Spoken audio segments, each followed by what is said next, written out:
Hello and welcome to Football League World TV. I'm Billy Mulley and today I'm joined by Adam Jones. We're going to go through some games in the EFL this weekend. And I know it's a reduced EFL fixture list as we were just talking about, Adam, but how are you looking forward to the weekend?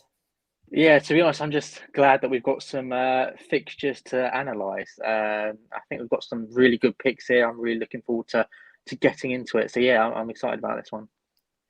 As I said, looking at a selection of games from the EFL this weekend, a few have been postponed already because of COVID related issues.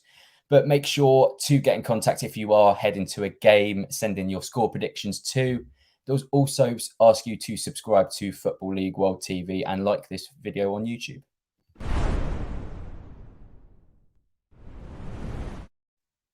So, Adam, we'll get into our first game that we've chosen this weekend. Obviously, as I keep saying, it is a reduced fixture list, but this game still promises to be a brilliant one. It's Middlesbrough versus Bournemouth. Middlesbrough have turned a corner really under Chris Wilder, Neil Warnock. In terms of results, maybe not so, and they've consistently stayed around that sort of playoff chasing pack. But in terms of performances, they look really good at the moment, don't they? Yeah, they do, and I think for me, the most impressive performance that I've seen, even though that I'm quite happy with Wilder's style of play, it's a fact. I think the one game where I was most impressed is the fact that where they weren't really playing Wilder's style of play, and that was against Swansea City. Obviously, you see what you get from Swansea City. They're going to keep the ball. They're going to keep possession. Going to pass the ball about. You're going to have to be patient, and that's exactly what Borough did. And they were really patient, dug in to get the victory in the end. Obviously, had to ride their luck a little bit, obviously with the Patterson penalty call. But apart from that, I thought they were very good. Obviously, that the goal as well for in that game, obviously with Jones, fantastic ball through from Sol Bamba. Then Jones races through, slots home calmly, and I think for me that was one of the most impressive performances that I've seen from them. But I also think a bit of credit should be kind of going to Neil Warnock. I think he set them up well. I think he gave them the platform, both on and off the pitch, to do well. Obviously, he employed a back five as well at times, so they were kind of ready made for that back five formation. And I think for me, they've got the players to play that 5-3-2. And do well in it, and they've got the depth as well. With the amount of players that are versatile in there, Tavernier has obviously played in the centre more. McNair can play both midfield and defence. Obviously, you've got Johnny Howson as well, I think, fielding at right wing back at one point. So they've got plenty of players in there that can make a difference. So I think for me, it'll be a fair share if they do go up of responsibility between the versatility and quality of their players and the depth and their summer investment and Wilder. So yeah, it seems like a perfect mix. But I think we should also give a bit of credit to Neil Warnock because he's also been fantastic. Certainly, and sticking with Middlesbrough here, Stoke City legend Mike Pejic had his say basically on Stoke and Middlesbrough this week. Said that he expects both clubs to be in and around and fighting for a top six place, and believes that both clubs will be able to secure a top six finish come the end of the season. So I think that shows already what kind of impact Wilder has, and to you particularly, do you think that suggests a lot when it comes from an opposition, a legend of an opposition club? Do those comments mean more? Oh, absolutely, 100%. Because you're getting recognised from the outside, and that's always a good thing. It's like getting recognised from a Sky Sports pundit who does the whole of the EFL, and no, it is good. It's a good feeling, but also Wilder kind of reciprocated that kind of that kind of those compliments towards Stoke City last weekend because it wasn't the absolute best game, and there was two really high chances, two really good chances. Obviously, Campbell at one end and Watmore at the other. So yeah, I'm pretty sure they're exchanging kind of checks in the post, giving compliments to each other. But no, I think it does. It does mean a lot, and you can see from the outside. You don't have to be inside what's going on at the Riverside Stadium to realise that they've already built a team. They're kind of, it feels to me that they're already kind of halfway through that process. I think Neil Warnock has taken them some way, and I think Wilder will carry that on with the different style of play. I think they've already got quite a few players in there that can guide them to the Premier League, but maybe one or two additions to kind of make Wilder kind of stamp his authority on the team, I think will be beneficial. But yeah, it's great that they're getting compliments from everywhere. Certainly exciting for Middlesbrough at the moment. We'll move on to Bournemouth because things don't look as rosy on the other side of things for Bournemouth at the moment. 3 points in the last 5 games. You're a little bit concerned about Scott Parker's team at the moment. Um, I'm not so concerned about them attacking wise. I think they've got the players in there: Jaden Anthony, Philip Billing, Ryan Christie, and Dominic Solanke in there. They've got enough firepower in between them to make a real difference in there, even maybe without a striker. I think they do require a striker in the January window, but if they had to make do without, then I still think that they'd secure their top 6 spot, kind of no problems. Whether they'd secure a top 2, I'm not 100% sure, but obviously they've got Jamal Lowe on the bench as well. And, Ryan Christie might not be in and amongst the goals yet, but he's certainly providing assists. So going forward, I have no real worries about them. It's just going back, which is a bit of the problem. Obviously, conceding 2 at home to Blackburn is obviously a bit of a concern. Yes, Blackburn are fearless going forward as a younger squad, and obviously you've got the likes of Brereton Diaz in there as well, and Dolan and Gallagher. But I think for me, yeah, that's a little bit of a concern going back. I thought Gary Cahill and Lloyd Kelly had kind of got them sorted in there, and hopefully they can return to that form. I think they only conceded like 1 goal in their first 8 or 7 or 8 league matches as well on the road this season. So hopefully they can get back to that. They've shown their capabilities, but now they need to find that kind of right balance between going for it and staying back. But yeah, I don't have any major worries about them. Obviously, I was skeptical about Scott Parker's appointment. I'm not sure why, really. I just thought, this is a manager that's got 2 relegations on his CVs. Obviously, he's got a promotion as well. But I think he's, the attention to detail that players have pointed out, to the press. His attention to detail is like no other manager, really. So that will be maybe advantageous and give them an edge over other competitors. But no, I'm not hugely worried about them. They just need to, get a win as soon as possible. Of course, they're still 3 points clear at the moment of third place, but I'll come to you now, Adam, for a score prediction. I think this is going to be a tight game. I think Bournemouth will want to kind of be a bit more defensive, but I think they'll also score, and I think Middlesbrough might as well get on the score sheet. Maybe Watmore will make up for last week. So I'm going to go with a 1-1, but it's going to be a tight one. I'm gonna join you on that one. I'm gonna go 1-1 as well. Wayne, who is a Fulham fan, has also got in touch. Thinks that Middlesbrough will win this one 3-1. Of course, that'd be a very good result for his Fulham side to try and extend their lead at the top of the table.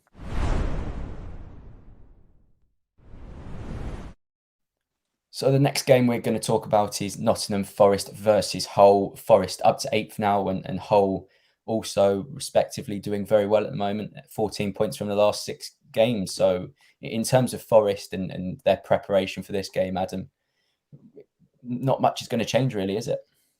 No, I think the 3-4-3, they look comfortable in that. I think they suit the back 3 formation. Obviously, they've got also Tutu back as well on the left, so that will make a real difference going forward for them. Obviously, played last week and made it through the match, so that's a great bit of news. Perhaps one of the best bits of news for Steve Cooper from last weekend. Jed Spence, obviously, I'm not sure how long that he's going to remain there, with talks that Middlesbrough are going to call him back, but obviously then you've got also Tutu and Lowe to come back, and Lowe obviously there as well. Lowe will be back, I think, in a few weeks, 2 or 3 weeks. So hopefully he isn't out for too much longer for them, because they can make a real difference in kind of Spence's absence. It's a bit weird to see what's going on with Drager at the moment, or already being linked with a move away. Hopefully he can make a real impact at some point. But no, I mean, I think for me, in my personal opinion, their defence is their best strength. So why not go with 3 at the back, really? The likes of Worrell and McKenna have both been reliable. I know that Worrell gets the plaudits because he's been linked with a Premier League move and he gets all the headlines, but McKenna has just been as reliable as him. And obviously they've got decent options in the midfield, 4 solid options. I know that Ryan Yates played at centre back. They've got him, Jack Colback, James Garner, and Ojeda as well, who will always be an asset. Ojeda, I think, has impressed me. He's adapted to the to England very well. So I think that he'll be a very good signing. And then you've got Zinkernagel and Johnson and Grabban up front, which is a promotion-winning duo in my eyes. Obviously, Zinkernagel won promotion with Watford last season. Grabban always going to be a reliable goal scorer, and Johnson as well has adapted to the Championship seamlessly. So yeah, I think for me that's a fantastic combination. Obviously, I think they'll need a couple of additions, but I think we'll come on to that in a minute. I think perhaps another wing back if Spence goes, and a striker. I think we'll come on to that now. Yeah, definitely. I was going to ask you about Forest because obviously 27 points from 14, I think it is, and that's a record that would leave them just shy of the automatic promotion positions. So thinking about this with Steve Cooper not yet having a transfer window to try and assemble his team, are we yet to see the best of Forest, do you feel? I think they've already looked very good, and I think for me that they're doing enough at the moment to get themselves in the promotion spots. I think the playoffs has to be the aim. So I think we've already seen them be very, very good. Obviously, others stepping up to the plate as well. Some of the fringe players like Cafu, who scored last weekend. So the fact that their fringe players are stepping up is a good sign. But have we seen the best of them? I think it's hard to tell, really. I think having a striker in there, that another striker, I think Marcus Forss would be a decent addition for them, would fit in kind of that Brewster mould. I know that he's a bit older than Brewster was when he went to Swansea City, but having that kind of mould with Ayew, Brewster, having Grabban and Forss in there as kind of a 3-4-1-2 perhaps to mix things up, I think would make them an even better side and make them even more adaptable. So I think that would be a decent kind of option for them to pursue a striker. And yeah, I think there's still more adaptability that they can do. Obviously, they've switched between formations, a 4-2-3-1, and obviously switching back to the back three. So I think there's more adaptability to come, but whether they're at their peak yet, I'm not 100% sure because they already look very good. And, that's just a credit to Steve Cooper for making such an impact in such a short space of time. And looking more at Hull, because they do sort of, I feel they're going under the radar still. 14 points from the last 6 games. Only Blackburn have taken more points since then. They're still being talked as relegation candidates, of course, because of the start to the season and this turn of form. Can that be sustained? And those kind of questions. But when you look at Hull, what do you feel at the moment? Do you think Forest will be fearful of what Hull will turn up? And I think as well, making this sort of a 2-part question, I think what we've seen from Hull recently is that I don't think there's any real desire to let Jacob Greaves or Keane Lewis Potter leave during January. So how important will that be as well? And do you think that you can see them come into Forest and playing their game and getting something out of this game? Yeah, I don't think there's any reason why they shouldn't come out and play their game. Obviously, they've adapted back to a 3-5. I think they've adapted to a 3-5-2. Obviously, with Hunneman just in behind McGuinness and Wilkes, which I think has worked very well. I think that's been the key to their recent success. I think obviously it might have been an accidental change or a forced change, but still it was a switch nonetheless that has paid dividends for them. And Keane Lewis Potter and Jacob Greaves are absolutely crucial to that. Greaves obviously marshalling the back line, being solid in the centre defence, and also working alongside someone like Keane Lewis Potter, who, even though he's got added defensive responsibilities as that kind of wing back, he still looks a real threat going forward, going down the wing. And for me, that's important. And the same also applies to Ryan Longman as well, who's probably gone a little bit under the radar with Lewis Potter obviously attracting interest from the likes of West Ham and Brentford. But yeah, I think both of them are absolutely key as well. Longman and Lewis Potter just getting down the wings and making them an attacking side instead of one that kind of sits in and is kind of like a stereotypical Championship relegation battler that just sits in and kind of tries to hit on the break. They've started on the front foot in many games. Now I saw them against Reading, and they started very well.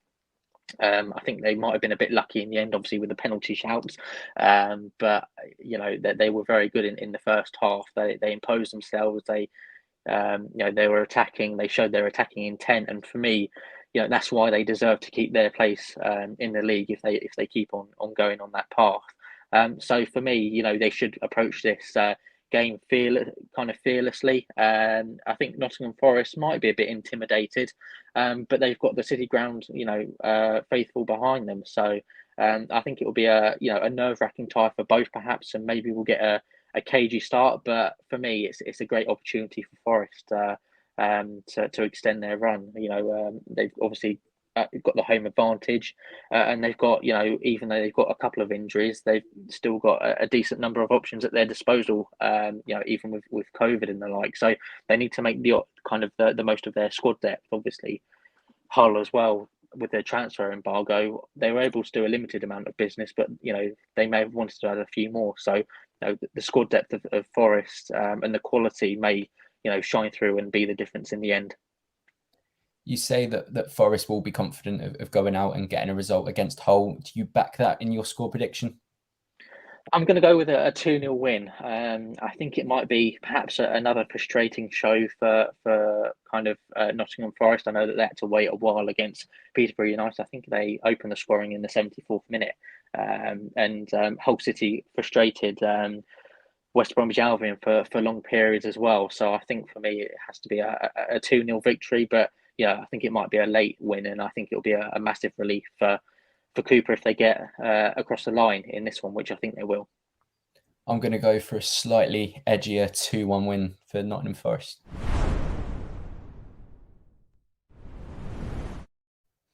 So we'll go down to League One now, and the big game, the sort of standout tie of the game week is Ipswich Town versus Sunderland. Kieran McKenna coming in at Ipswich, and 35-year-old being appointed during the week. So what can you expect from Ipswich under their new manager?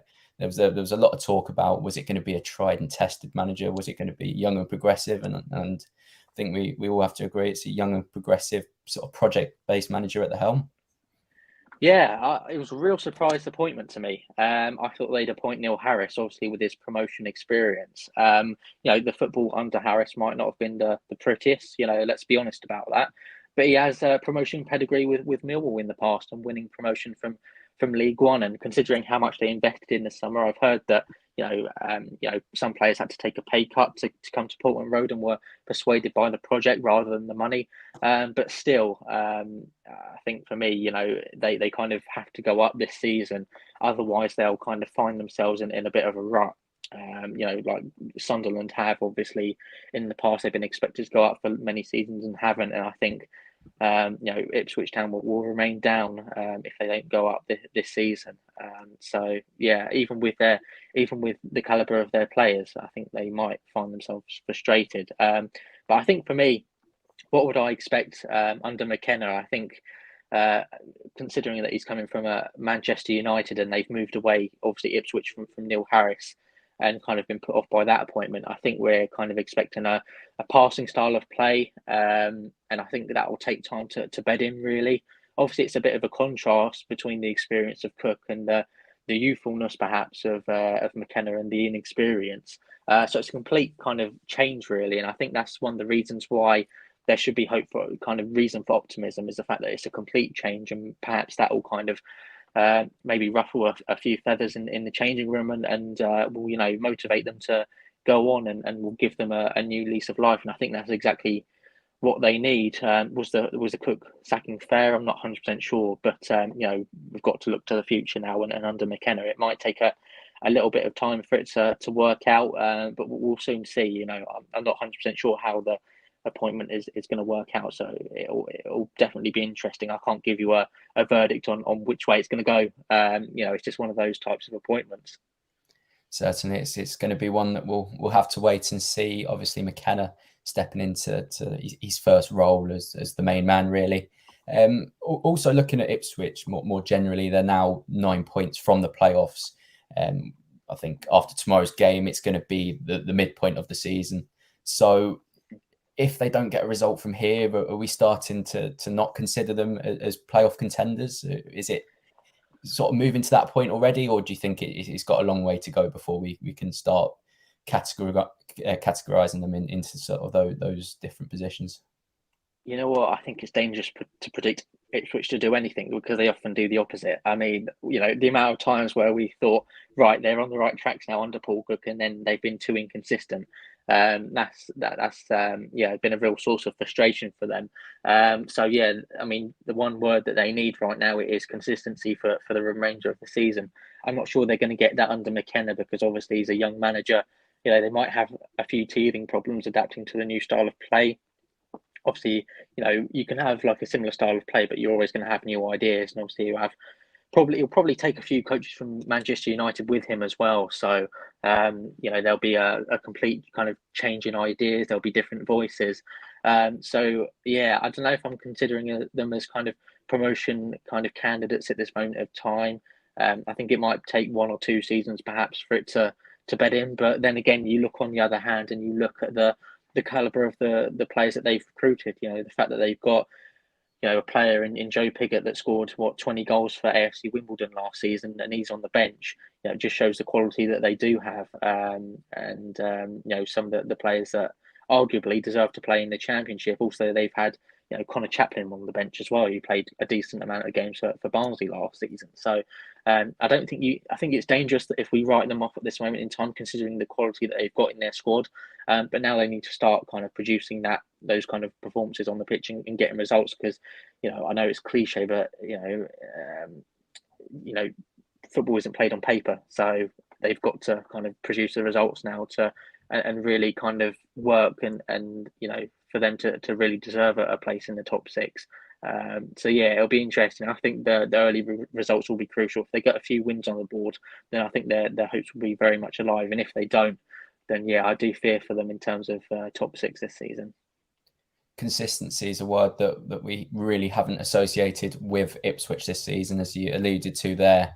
But Sunderland are a team that seem to have found that consistency factor, and that's sort of helped them jump up the table again.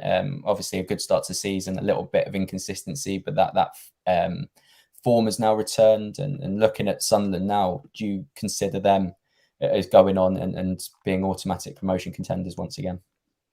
I think contenders definitely. I think I couldn't really guess at this stage of the season, considering how competitive it is.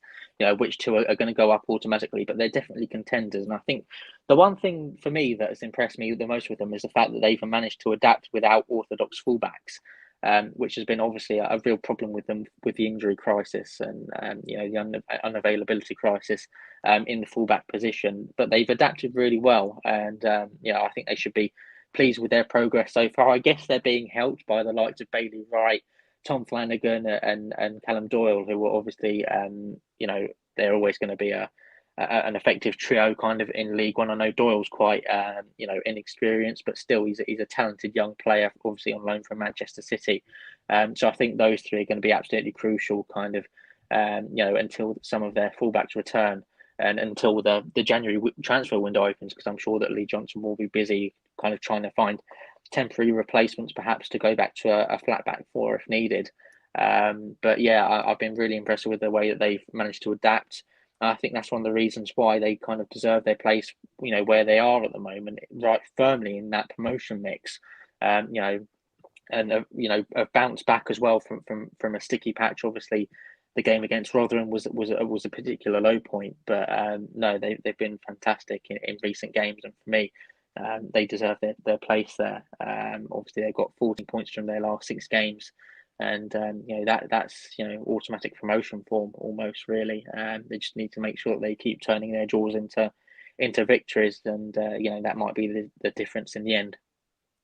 You mentioned there about the 3 centre backs, Wright, Flanagan, and Doyle, all playing together. I think for the majority of the season, it has been Flanagan and Doyle, and when you've got a player like Bailey out on the bench, it is quite difficult because you know the talent he's got and experience he possesses. But now they've managed to get all three into the back line and still thrive with fullbacks in place. You think of Cole Winchester at the moment and Leon Dajaku, players that are not traditionally wing backs at all, and they're all in the system and operating to its maximum at the moment. How key do you think it is that these sort of players have come into the side and have adapted as well as they have? Oh, I think it's massively important. Obviously, throughout the season, obviously this is the type of this is the time of the season where injuries and suspensions are going to creep in, and obviously with COVID as well, the situation with Omicron, and that sort of thing.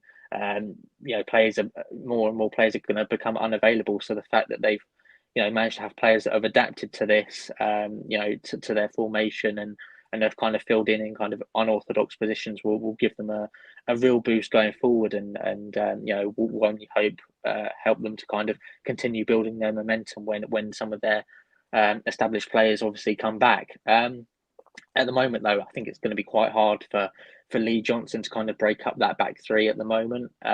Obviously, whilst you've got a winning formula, then why would you kind of break that one up? So he might persist with wing backs. Even when some of the players return, and I think some of their fullbacks can get forward and provide a real attacking threat. Obviously, Sirkin from previously at Tottenham, I think he can get forward. Obviously, O'Nien's O'Nien's played there as well, obviously at fullback, and probably enjoys being in a more advanced position. So that's somewhere that he could fill in as well as in central midfield. It's going to be really difficult at the moment for Johnson to kind of break up that back three. But the players there that are doing a job at the moment are doing themselves proud, and long may it continue, and let's hope it does, because that consistency in the end will be absolutely crucial. I know that we've mentioned that word, but it's absolutely key. Yeah, as you say, I think we're getting to the midpoint of the season. That's when consistency really starts to kick in, and we start to see who really are who are worthy really of going and getting promotion. I'll come to you for your score prediction for McKenna's first game in charge at Ipswich Town. Okay, I've got to be consistent with my accumulator from the betting show earlier. So I've gone with an away win for Sunderland. I think it will take a bit of time for McKenna's philosophy to bed in. I'm not sure if it'll be an instant managerial bounce. I'm not sure if it's going to work with this one. So I'm going to go with a 2-1 away win. But both sides, I think, might get themselves on the score sheet. Yeah, I'm struggling here because I think there's arguments for every way. You could quite easily see Sunderland going out and win this one quite easy with sort of all the uncertainty. But then you look at the new manager bounce that's happened with Cheltenham, seen it even with Preston the other week. So yeah, it's quite difficult to come up with score predictions. So I think for that reason, I'll go straight down the middle and go 1-1.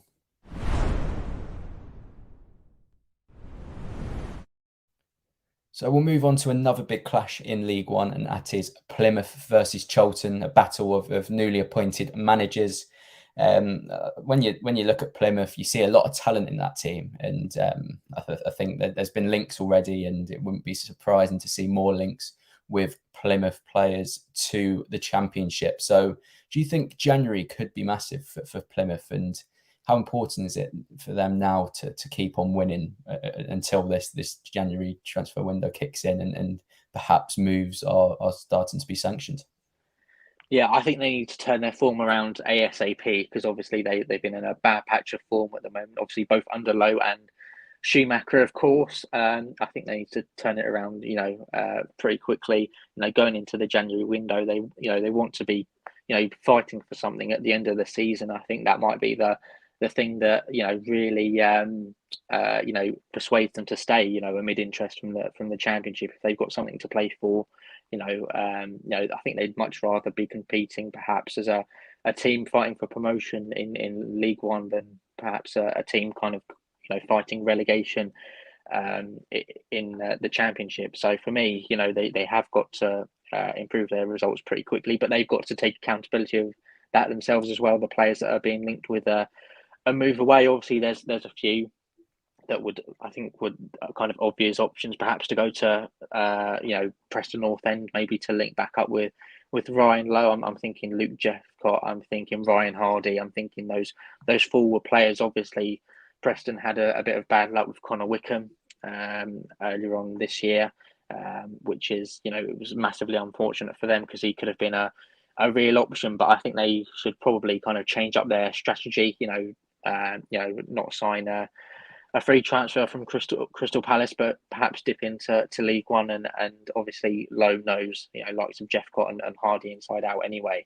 And more goals like that and more competition for the likes of Emil Rees and Ched Evans can only be a good thing, really. Obviously, some people might say, they don't need a striker as much, Preston, because Emil Rees is firing on all cylinders, and fair play to him for doing that. But I think the injection perhaps of one or two or maybe even three Plymouth players at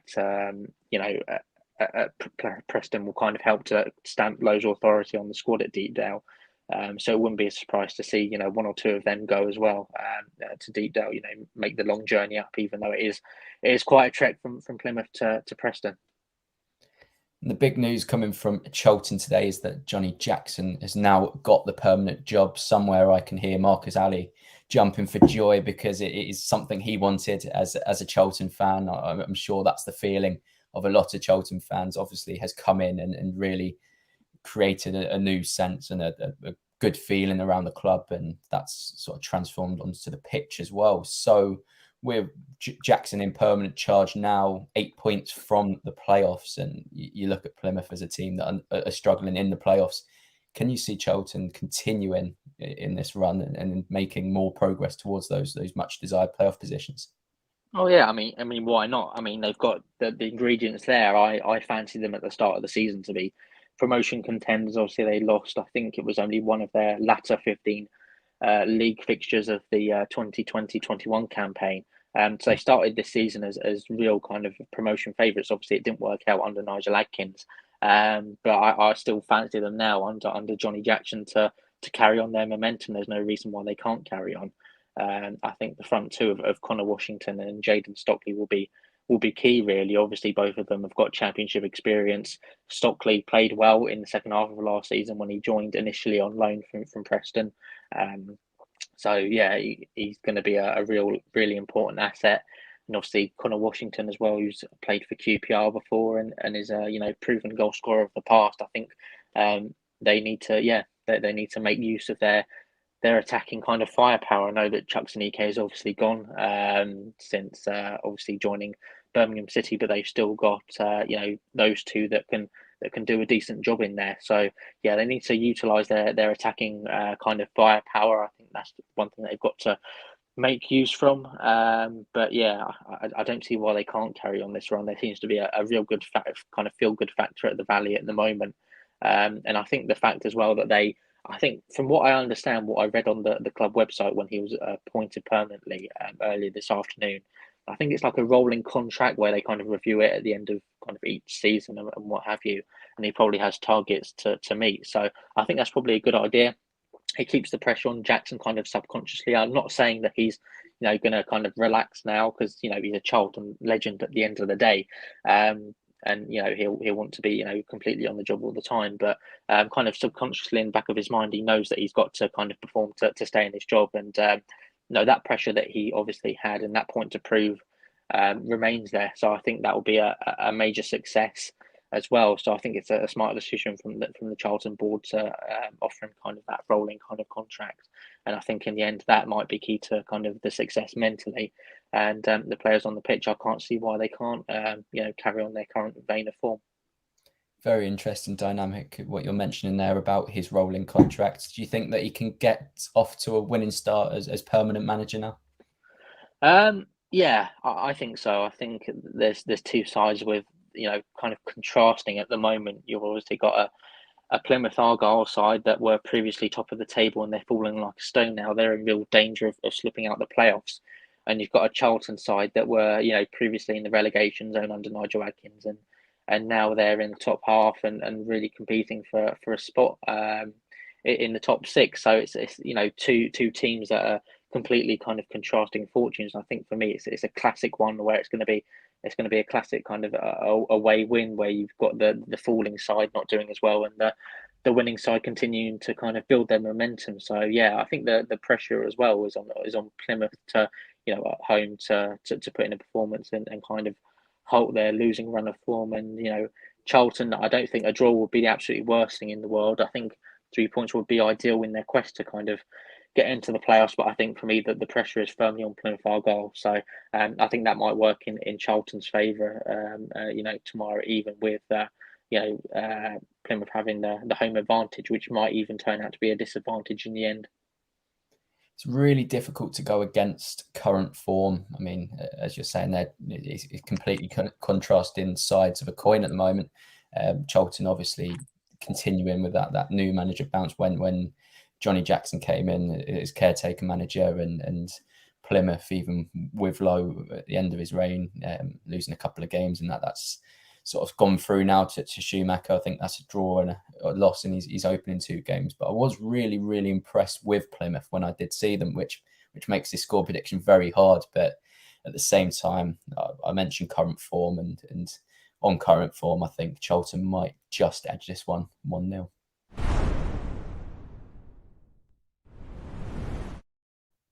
So for our last game, we'll drop down to League Two. We've got Tranmere versus Layton Orient to talk about. Tranmere are the 20th lowest scorers in the division, but are flirting around the playoff positions at the moment. And when you look at that, Adam, when you look at the lack of goals they have been scoring, does that concern you? Do you think that can be sustained, the fact that they are so close to the playoffs, even though they're not even scoring more than a goal a game at the moment?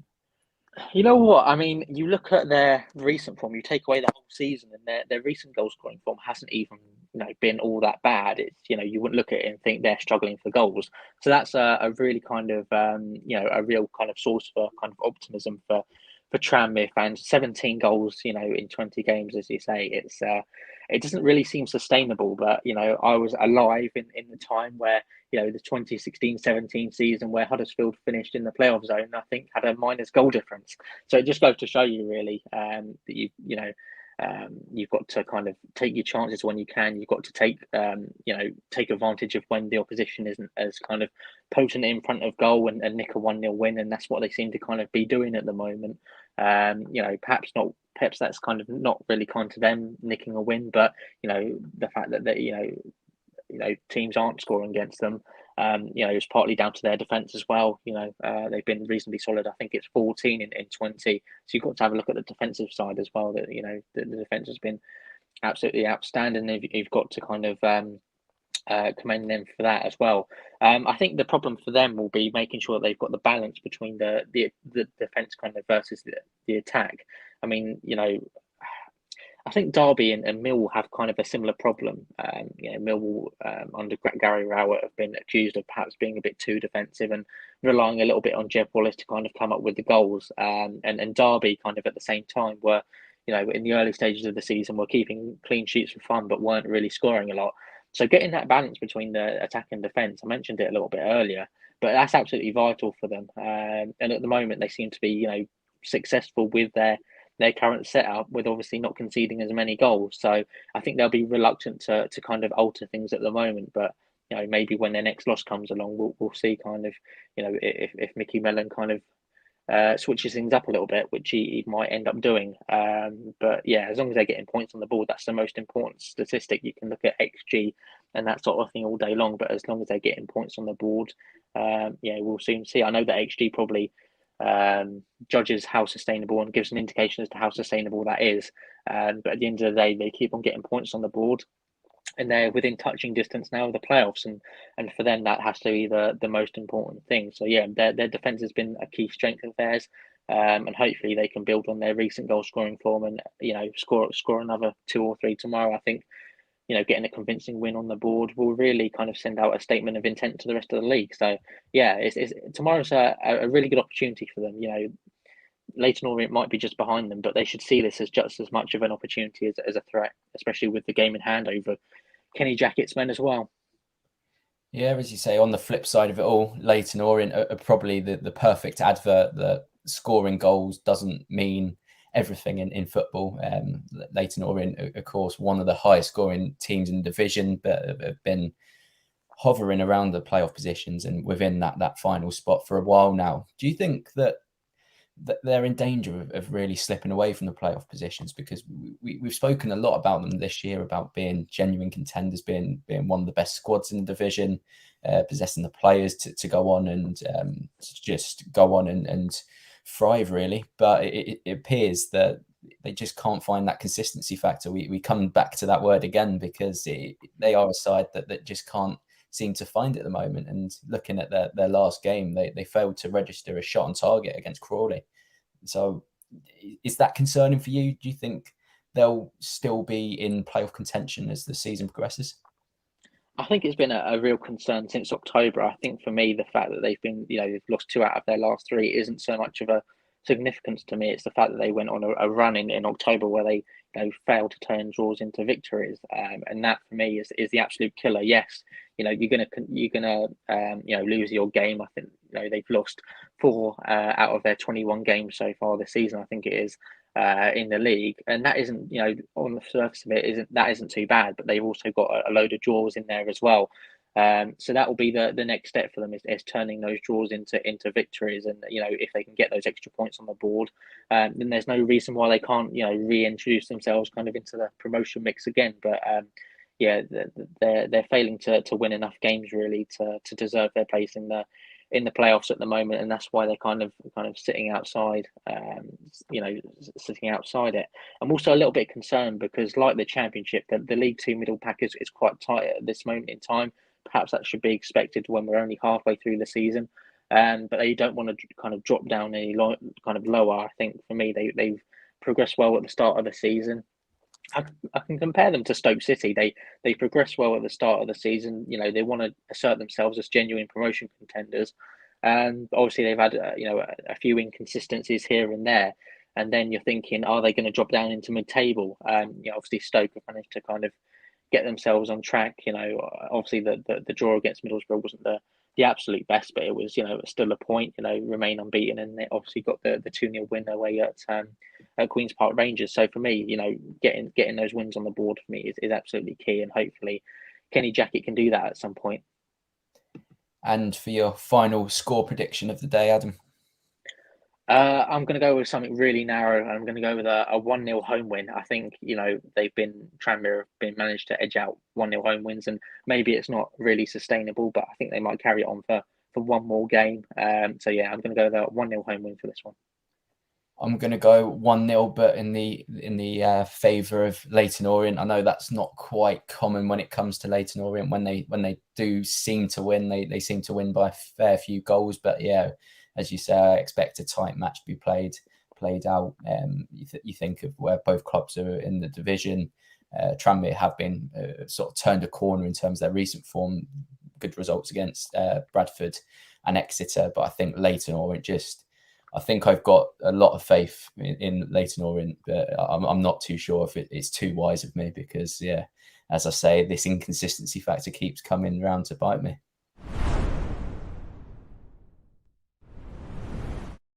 Well, that is all we have for you today. That rounds off another week of EFL content on Football League World TV. Thank you, Adam, for joining. And also a big thank you to everybody that's tuned in today and got involved with the show. Make sure to keep your eyes out next week because we've got some more EFL content as we edge closer to Christmas. But until then, goodbye.